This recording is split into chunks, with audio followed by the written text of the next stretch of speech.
کچھ دنوں سے اس کو پیٹ میں درد تھا اور کبھی کبھی الٹی ہونے لگتی تھی۔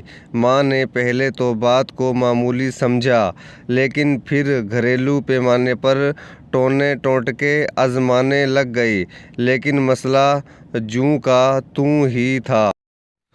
کھانا پینا بھی نہ ہونے کے برابر رہ گیا تھا۔ جو کچھ کھاتی تھی فوراً الٹی کے راستے نکل جاتا۔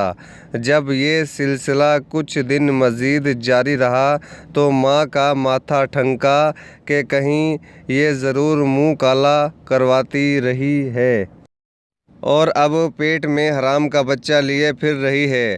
اسی دن سے اس کو اسکول سے اٹھا لیا گیا۔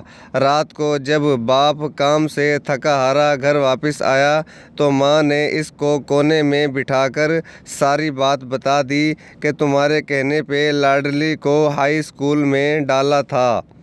اب نتیجہ وقت سے پہلے ہی سامنے آ گیا ہے۔ باپ بیچارہ بستر پر گر گیا۔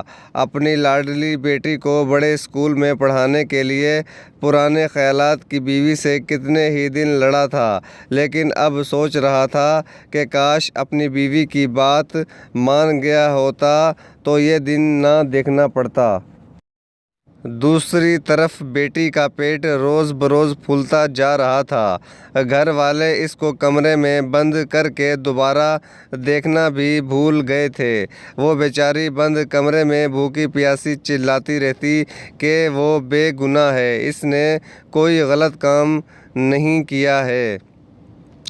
لیکن سب کچھ آنکھوں کے سامنے تھا، اس کا یقین کون کرتا؟ اب تو رشتہ داروں اور محلے داروں نے بھی سوال اٹھانے شروع کر دیے تھے۔ باپ اور بھائیوں کا سر شرم سے جھک گیا تھا۔ پھر ایک لمبی میٹنگ کے بعد وہ لوگ ایک منصوبے پر متفق ہو گئے۔ شرم کا باعث بننے والی بیٹی سے جان چھڑانے کا فیصلہ کر لیا گیا۔ منصوبے کے مطابق زہر ملا کھانا لڑکی کو کھلا دیا گیا اور سب مل کر اس کی موت کا انتظار کرنے لگے تاکہ خاموشی سے دفن کر کے اپنی عزت یہ کہہ کے بچا لیں گے کہ لڑکی بیمار تھی اس لیے مر گئی ہے۔ زہر نے جلد ہی اثر دکھانا شروع کر دیا تھا۔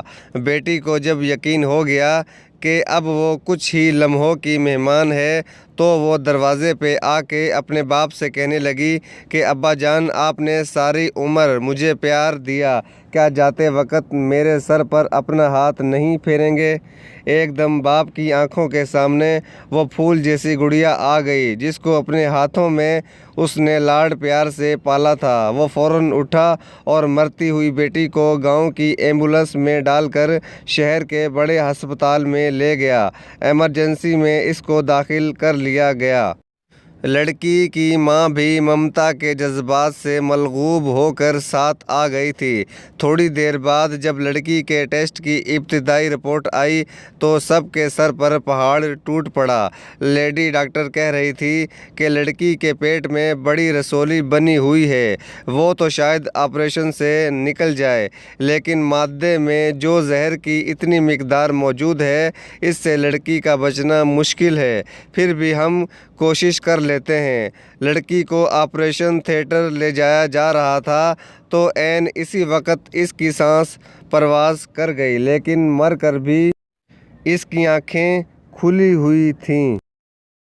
جو ماں باپ سے سوال کر رہی تھی کہ کب تک، آخر کب تک بیٹیاں اس معاشرے میں پیدا ہونے کی قیمت ادا کرتی رہیں گی؟ آپ سے گزارش ہے کہ ہمارے چینل کو سبسکرائب کر دیجیے تاکہ ہر نئی ویڈیو آپ تک پہنچ سکے۔ شکریہ۔